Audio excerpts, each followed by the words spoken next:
Decluttering isn't just about stuff. It's about creating space in our lives for what truly matters. Today we're going to declutter this closet while chatting about a few things we can do to have a simpler, more fulfilling life. If you find yourself relating to anything you hear or see, it would be great if you hit the subscribe button and join the journey we are on here. So, have you ever felt like your life was a never-ending to-do list? I have. For most of my life, I felt overwhelmed with all I needed to do, and my chronic health challenges made it even harder to keep up with the demands. There were all these things I thought I should be doing: cleaning my home, yard work, feeding my family, work deadlines, social and church events, and hobbies I barely had time for anymore. It felt like I was constantly running on a hamster wheel and not really getting anywhere. Then, last December, after a period of pushing myself much too hard, something in me shifted. I realized I was prioritizing the wrong things. I craved a life filled with purpose, not possessions. I asked myself if I wanted to be constantly chasing achievements that wouldn't bring lasting happiness, or did I want to slow down and save my life? It wasn't easy at first. There was a lot of guilt saying no, fear of missing out, and of failing. I felt constant internal battles that raged in my mind about how and what I would do. Slowly, I started choosing activities that brought me joy and fulfillment. For instance, I developed a reasonable cleaning schedule, something that I could do and keep up with, and my home got cleaner. I began to carefully choose what media I consume. I started decluttering my home in a slow, methodical way. And guess what? The world didn't end when I slowed down. My house didn't fall apart. My family didn't float away. My life became richer, more meaningful, and a whole lot less stressful. Now I'm experiencing more true moments of happiness and contentment. What about you? Have you noticed yourself feeling obligated to do things that don't truly matter, that don't truly resonate with you? Are you feeling pressured to live in a way that you don't feel comfortable with? I encourage you to take a moment and reflect. What are some activities you could get rid of or rearrange or do differently to make space in your life? Remember, your time and life is precious. But there's another layer to this, the whole achievement trap.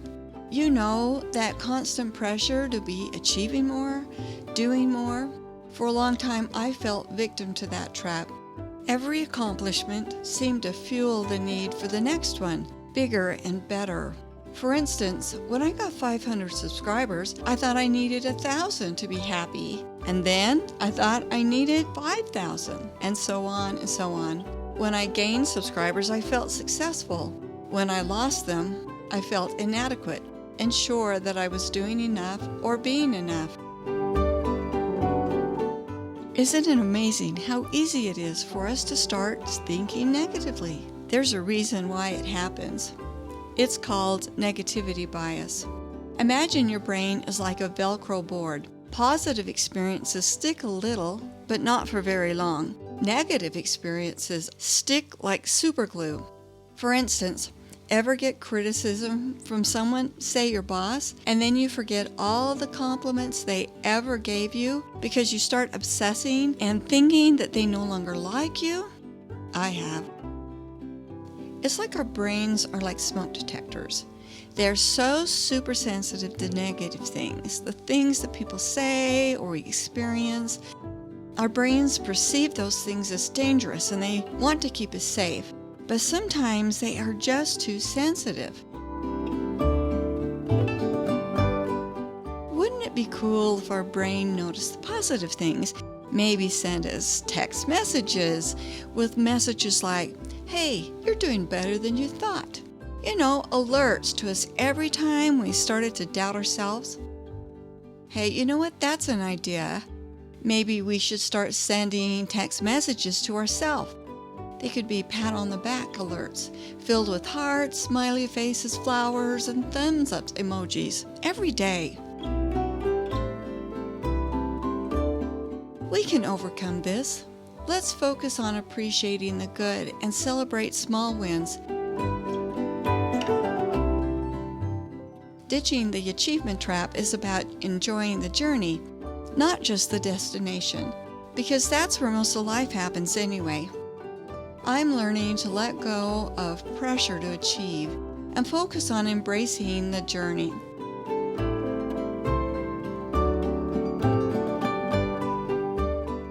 Maybe this week I didn't get the entire house cleaned, but I did make progress. Ditching the achievement trap doesn't mean that you're giving up on your goals. It's about celebrating small wins and focusing on the progress we made over perfection.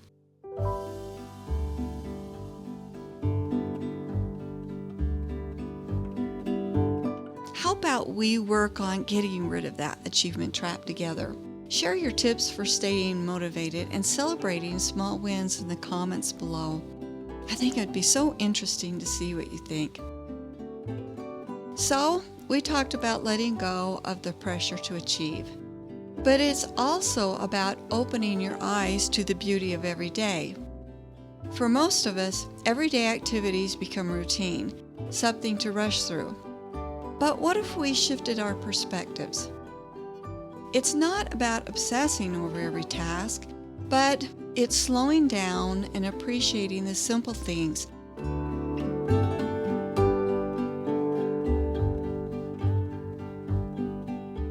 We can rediscover peace and fulfillment. Learning to enjoy everyday activities has made a huge difference in my life. So, the next time you're doing chores, take a moment. Notice the rhythm of your movements. Notice how things sound and smell and feel. Then, these everyday activities, these routine things, can become opportunities to connect with the present moment and find joy.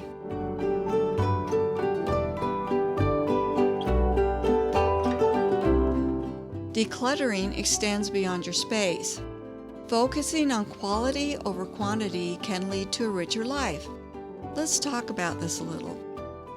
It's common to discuss quality for material things, but it applies to more, like relationships. I'm an HSP, highly sensitive person. An article from Cleveland Clinic explains that people like me process emotions and stimuli more deeply.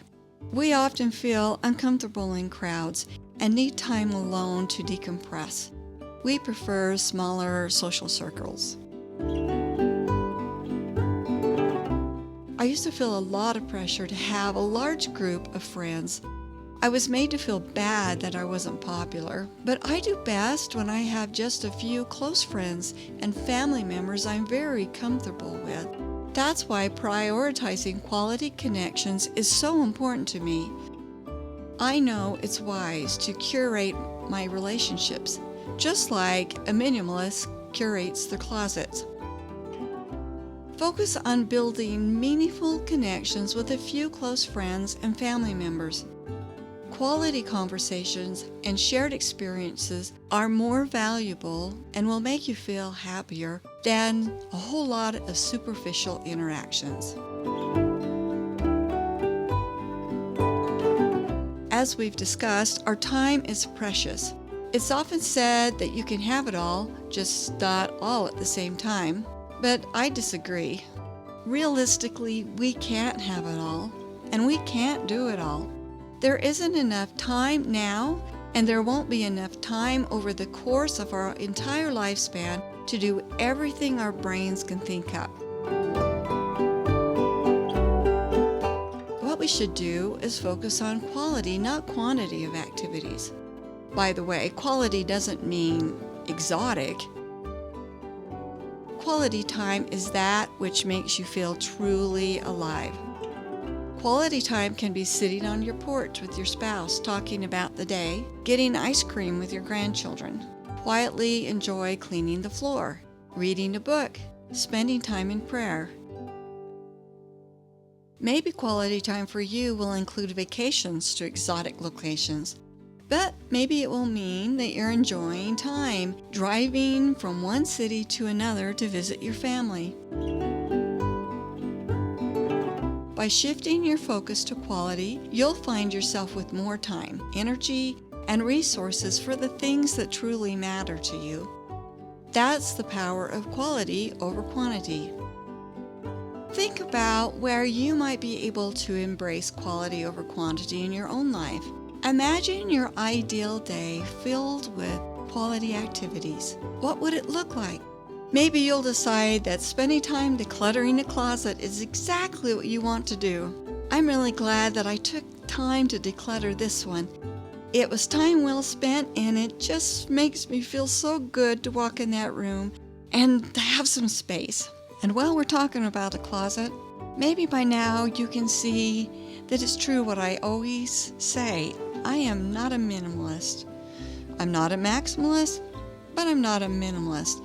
And guess what? You don't have to be one to do some decluttering and get rid of things that really just aren't important to you anymore, that are kind of cluttering up your mind. But feel free to keep those extra sets of bedding and sheets and towels and holiday and seasonal pillows and everything. Have fun. I just keep saying it really is up to you how many belongings you own. But I am feeling pretty good about what I did. Look at this. I'm filling up my entire car with things that were in that closet. I just feel great about it. Maybe you're feeling stuck? Well, here's a video on procrastination that should help.